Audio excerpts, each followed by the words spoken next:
ఏసే మార్గం నేను విడువడు ఎడబాయడు. ఈ రోజు చెల్లించుకుంటున్నాండి. ఏసే మార్గం మా కార్యక్రమం ద్వారా ఎంతమంది అయితే ప్రతిరోజు ఉదయకాల వాగ్దానం వింటున్నారు. సిస్టర్స్ అండ్ బ్రదర్స్ ప్రతి ఒక్కరు దేవుడు మిమ్మల్ని మీ కుటుంబాన్ని దీవించి ఆశించును గాక. మీరందరూ హ్యాపీగా ఉండాలని మనసారా కోరుకుంటూ ప్రతి ఒక్క వెరీ గుడ్ మార్నింగ్, ప్రతి ఒక్క షాలోమ్ అండి. ఎంతమంది అయితే ప్రతిరోజు ఉదయకాల వాగ్దానం వింటూ అనేకులకు షేర్ చేస్తూ మరి యూట్యూబ్ ద్వారా, ఫేస్బుక్ ద్వారా మరి ఎంతమంది ఇన్స్టాగ్రామ్ వీక్షిస్తున్నారో నా హృదయపూర్వక వందన చెల్లించుకుంటున్నాను. మరి ఇన్స్టాగ్రామ్ కూడా ఉందండి. మరి కొటేషన్స్ ఉంటాయి కొన్ని, మరి బలమైన మాటలు మీరు వినాలనుకుంటున్నారా అయితే ఇన్స్టాగ్రామ్ వేస్తే రాని అని అంటే వచ్చేస్తుందండి. మరి ఇంకెంతమంది అయితే ఈ లైవ్ చూస్తూ ప్రతిరోజు ఉదయకాల వాగ్దానం వింటూ లైవ్స్ చూస్తూ మరి అనేక ఫాలోస్ చేస్తారో మీ పట్ల దేవుడు అద్భుతం జరిగించబోతుండు. ఆశ్చర్యకరుడు, అద్భుతకరుడు మన దేవుడు అండి. ఈ దినం ఈ క్షణం దేవుడు మీతో మాట్లాడబోతుండు. మరి ఎంతమంది అయితే ప్రతిరోజు ఉదయకాల వాగ్దానం కింద కామెంట్ సెక్షన్లో మీ రిక్వెస్ట్ పెడుతున్నారో మరి ప్రతిరోజు మీ కొరకు మేము ప్రార్థిస్తూ ఉన్నాను. అదేవిధంగా ఎంతమంది రిక్వెస్ట్ పెడుతున్నారు దయచేసి వినండి. వాట్సాప్లో పెట్టకండి రిక్వెస్ట్, మరి వాగ్దానం కిందనే పెట్టండి. చాలామంది నేను వాట్సాప్లో పెడుతున్నారు. మీరు వాట్సాప్లో పెట్టడం వల్ల ప్రయోజనం ఉండదు, కానీ మీరు ఎప్పుడైతే కామెంట్ సెక్షన్ మీ యూట్యూబ్లో మరి కామెంట్ సెక్షన్లో మీరు పెడతారో, మీ రిక్వెస్ట్ పెడతారో ఆమెనన్నా, లేకపోతే ఒకవేళ మీరు చదువుకోలేకపోయినా ఏదైనా సింబల్స్ పెడుతున్నా మీ కొరకు మేము ఖచ్చితంగా ప్రార్థిస్తాం. ఎందుకంటే ఓకే దేవా ఎవరైతే సింబల్ పెట్టారో వారి కుటుంబాన్ని దీవించు, లేకపోతే ఆమెనన్న వారు మరి వారి జీవితంలో ఇది జరగాలని ప్రతి ఒక్కటి దాని కొరకు మేము ప్రార్థించబోతున్నాం. అదేవిధంగా ఇంకో ఛానల్లో మీ రిక్వెస్ట్ కదండి, మీ ఏరియా, మీ పేరు, మీ రిక్వెస్ట్ మెన్షన్ చేయండి. మీ స్థలం ఎక్కడి నుంచి మీరు మెసేజ్ చేస్తున్నారో మీ పేరుతో సహా, మీ ఊరితో సహా పెడితే మేము ఇంకో ఛానల్లో మీ కొరకు మీ పేర్లు ఎత్తపట్టుకొని మరి రాసుకొని వాటి కొరకు ప్రత్యేకంగా ప్రార్థన చేసి ఆ ఛానల్లో మేము పెడతా ఉన్నాం. కాబట్టి మరి ఆ ప్రత్యేకమైన ప్రార్థనలో మీరు కూడా పాల్గొనండి. మీ కొరకే ప్రార్థిస్తున్నాం కాబట్టి మీరు వినండి. ఖచ్చితంగా ఆ ప్రార్థన రిక్వెస్ట్లో మీ రిక్వెస్ట్ కూడా ఉంటుంది. మీ జీవితంలో, మీ కుటుంబంలో దేవుడు గొప్ప అద్భుతం జరిగించబోతుంది. కాబట్టి దయచేసి గుర్తుపెట్టుకోండి, ఈ ఛానల్ని ఖచ్చితంగా దేవుడు మీ పట్ల అద్భుతం చేయబోతున్నాడు. హల్లెలూయా. పరిశుద్ధాత్మ దేవుడు మన మధ్య దిగి సంచరించబోతున్నాడు. కాబట్టి ప్రార్థనలో ఖచ్చితంగా ఏకీభవించండి. మరి ప్రతి ఒక్కరు హ్యాపీగా ఉండాలని ఈరోజు దేవుని ఒక వర్తమానం చూసుకుందామా. దేవుడు నీవే అస్సలు విడిచిపెట్టకండి, ఎందుకంటే దేవుడు ఈరోజు మీతో మాట్లాడుతూ ఉన్నాడు. కాబట్టి ఈ సందేశాన్ని మర్చిపోకండి. ఖచ్చితంగా దేవుడు మీ జీవితంలో, మీ కుటుంబంలో అనేక అద్భుతాలు దేవుడు జరిగించబోతున్నాడు.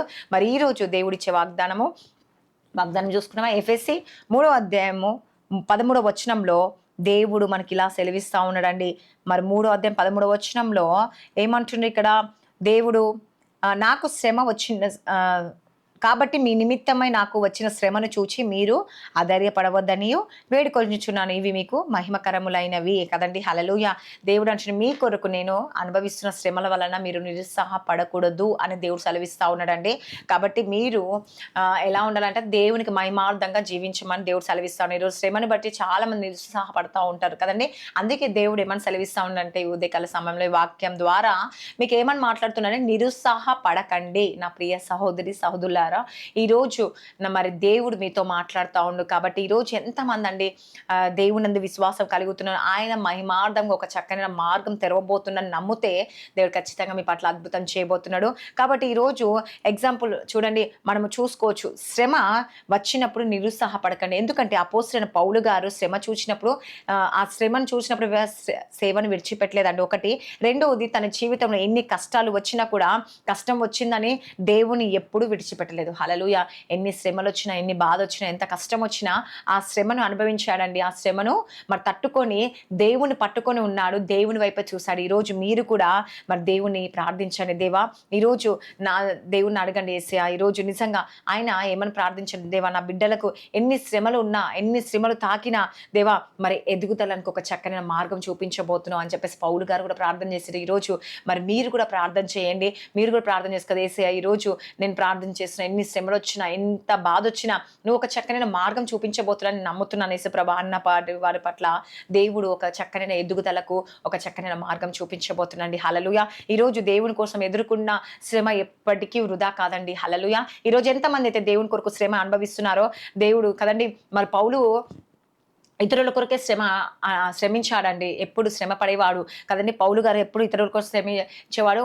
మా దేవా నా చిత్తం కాదు యేసుప్రభా, మరి నీ చిత్తంలో నన్ను నడుపు కదండి. హల్లెలూయా.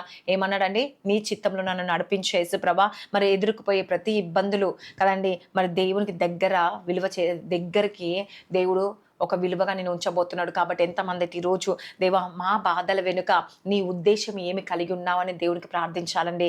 దేవా నువ్వు నాకు దేవా ప్రస్తుతం ఈరోజు నాకు అర్థం కాకపోవచ్చు, కాకపోతే దేవా నా జీవితంలో నా ఉద్దేశం ఏంటో నాకు అర్థం అవ్వట్లేదు ఏసయ్యా.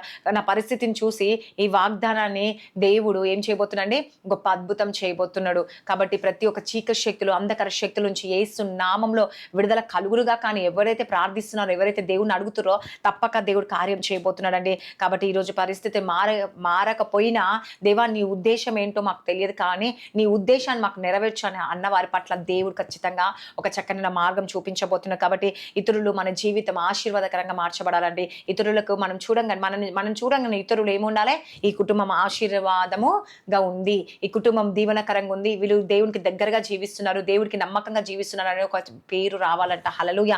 ఈరోజు నీ జీవితంలో, నీ కుటుంబంలో దేవుడు గొప్ప అద్భుతం చేయబోతున్నాడండి. కాబట్టి ఈరోజు దేవుని అడగండి, దేవా ఈరోజు నాయన పౌలు గారు ఎన్నో శ్రమలు అనుభవించాడు యేసుప్రభ, నాయన ఎన్నో సంఘాలు బలపరచబడ్డాయి యేసుప్రభ, మరి అలాగే సహనంతో నిలబడ్డాడు యేసుప్రభ. ఈరోజు మేము కూడా ఆయనను చూసి మేము ఇతరులతో మేము విశ్వాసముగా ఎలా జీవించాలి, ఎలా ఓపిక కలిగి ఉండాలి, ఎలా శ్రమ అనుభవించాలి మేము నేర్చుకోవాలి వేసా. నిజంగా పౌలు గారు చూసినప్పుడు ఎన్నో శ్రమలు, ఎన్నో బాధలు, ఎన్నో దుఃఖంలు వేసా.